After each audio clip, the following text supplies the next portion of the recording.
जो है वो टोटल 5 किस्म की रीडिंग आपको दिखाता है, 5 तरह की वैल्यूज आपको शो करता है, जिनका जो डिस्प्ले सीक्वेंस है यानी कि वो किस तरतीब से आपको शो होंगी, ये हर एक एनर्जी मीटर के ऊपर जो है वो राइट या लेफ्ट साइड पे एक बॉक्स के अंदर लिखा होता है। जैसा कि आपको इस एनर्जी मीटर के अंदर नजर आ रहा है कि इसका डिस्प्ले सीक्वेंस यहां पर मेंशन किया गया है, जिनमें सबसे पहले नंबर पे आपको मीटर का सीरियल नंबर दिखाई देगा, उसके बाद टोटल किलोवाट आवर यानी कि टोटल यूनिट दिखाई देंगे, उसके बाद आपको प्रीवियस मंथ के यानी कि पिछले महीने के मैक्सिमम किलोवाट जो लोड है वो दिखाई देगा, फिर चौथे नंबर पे आपको करंट मंथ के यानी कि इस मंथ के किलोवाट दिखाई देंगे, और सबसे आखिर में आपको इंस्टेंटेनियस किलोवाट, ताकि हम इसमें इलेक्ट्रिक करंट को मेजर कर सके। अब अगर आप देखें तो इस कॉइल में किसी किस्म का करंट नहीं है और ना ही ये कॉइल किसी बैटरी सोर्स से कनेक्टेड है जिससे कि इसमें करंट फ्लो कर सके। अब अगर हम एक बार मैग्नेट को भी ले आए जैसा कि माइकल फ्राडे ने भी किया था, तो आप देख सकते हैं कि जैसे मैं इस मैग्नेट को कॉइल के करीब ला रहा हूँ, हमारे कॉइल में करंट प्रोड्यूस हो रहा है जिसकी वजह से हमारा बल्ब ग्लो कर रहा है। लेकिन जब मैं मैग्नेट को इसके पास लाकर रख देता हूँ तो कॉइल में करंट फ्लो नहीं करता, लेकिन जब दोबारा से मैं मैग्नेट को मूव करता हूँ तो कॉइल में फिर से करंट प्रोड्यूस होता है। अब दरअसल होता कुछ यूँ है कि हमारे मैग्नेट के गिर्द मैग्नेटिक फील्ड प्रेजेंट होती है, और अगर आप मैग्नेट के गिर्द मैग्नेटिक फील्ड लाइंस को देखें तो वो कुछ इस तरह से दिखती हैं जो कि नॉर्थ से साउथ की तरफ जा रही हैं।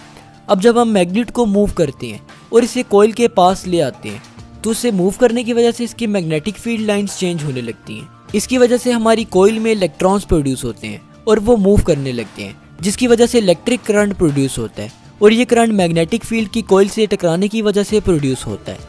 अगर हम मैग्नेट को कॉइल के पास लाकर रखते हैं तो आप देख सकते हैं कि अब हमारी कॉइल में किसी किस्म का करंट प्रोड्यूस नहीं हो रहा, हालांकि मैग्नेटिक फील्ड तो अभी भी मौजूद है।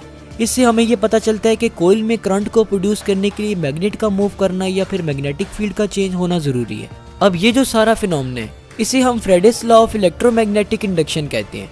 चलिए अब जानते हैं कि इसी फिनोमेना को यूज करते हुए इलेक्ट्रिसिटी को बड़े स्केल पर कैसे प्रोड्यूस किया जाता है। जैसा कि हम आपको पहले बता चुके हैं कि इलेक्ट्रिसिटी प्रोड्यूस करने के लिए एनर्जी की किसी दूसरी फॉर्म को इलेक्ट्रिसिटी में कन्वर्ट किया जाता है। इस काम के लिए टरबाइंस का यूज किया जाता है। हमारी ज़मीन पर जितनी भी कमर्शियल इलेक्ट्रिकल पावर है वो ऑलमोस्ट टरबाइंस की मदद से ही प्रोड्यूस की जाती है। टरबाइन एक ऐसी डिवाइस होती है जो किसी फ्लूइड के फ्लो की मदद से एनर्जी को एक्सट्रैक्ट करती है, और वह फ्लूइड कोई भी हो सकता है जैसा कि वाटर, विंड या स्टीम वगैरह। फ्लूइड के फ्लो की वजह से टरबाइन रोटेट करने लगती है और जनरेटर को ड्राइव करने लगती है। जनरेटर इलेक्ट्रोमैग्नेटिक इंडक्शन को यूज करते हुए मैकेनिकल एनर्जी को इलेक्ट्रिकल एनर्जी में कन्वर्ट कर देता है, जिससे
वाले टर्मिनल के ऊपर यानी पॉजिटिव से पॉजिटिव में लाना है, तो इसकी नेगेटिव वायर होगी, ब्लैक प्रॉब होगी, इसको हमने इस साइड पे लगाना है या फिर इस साइड पे लगाना है, यानी कि दोनों नेगेटिव हैं तो किसी एक साइड पे लगाना है।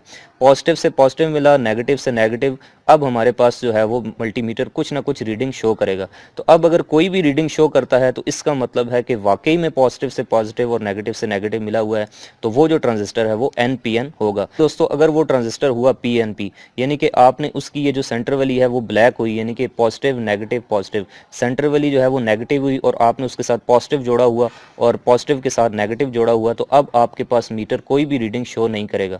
तो इस कॉम्बिनेशन से प्रॉब्स को लगाने के बाद अगर आपको रीडिंग शो होती है तो फिर वो होगा NPN ट्रांजिस्टर, और अगर रीडिंग शो नहीं होती तो फिर होगा PNP ट्रांजिस्टर।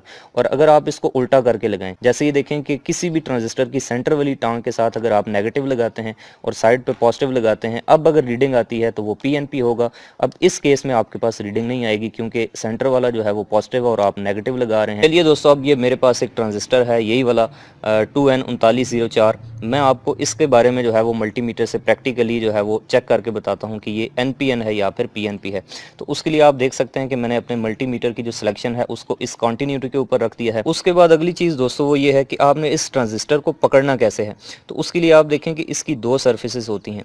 एक जो इसकी सरफेस है वो पीछे से होती है राउंड, और दूसरी जो होती है वो होती है आगे से फ्लैट। तो ये जो फ्लैट वाली जो इसकी सरफेस है ये आपने फ्रंट पे रख लेनी, और उसके बाद आपने दोस्तों ये करना है कि देखें सेंटर में, जैसे आपको मैंने बताया है कि अगर पॉजिटिव है तो मैं सेंटर वाली इसकी जो लेग है इसके साथ ऐसे पॉजिटिव जोड़ लूँगा, और ये जो इसकी साइडों वाली जो दो लेग्स हैं इनमें से किसी एक के साथ ऐसे नेगेटिव कनेक्ट कर दूंगा। तो ये देखें जैसे ही मैं इसको कनेक्ट करता हूँ तो मीटर आप देख सकते हैं कि यहाँ पर कुछ वैल्यू शो कर रहा है, कोई भी वैल्यू इसकी हो सकती है। तो अगर इस कॉम्बिनेशन से जो है वो मीटर वैल्यू शो करे जैसे अभी शो कर रहा है, इसका मतलब है कि ये वाकई में जो है वो NPN ट्रांजिस्टर है।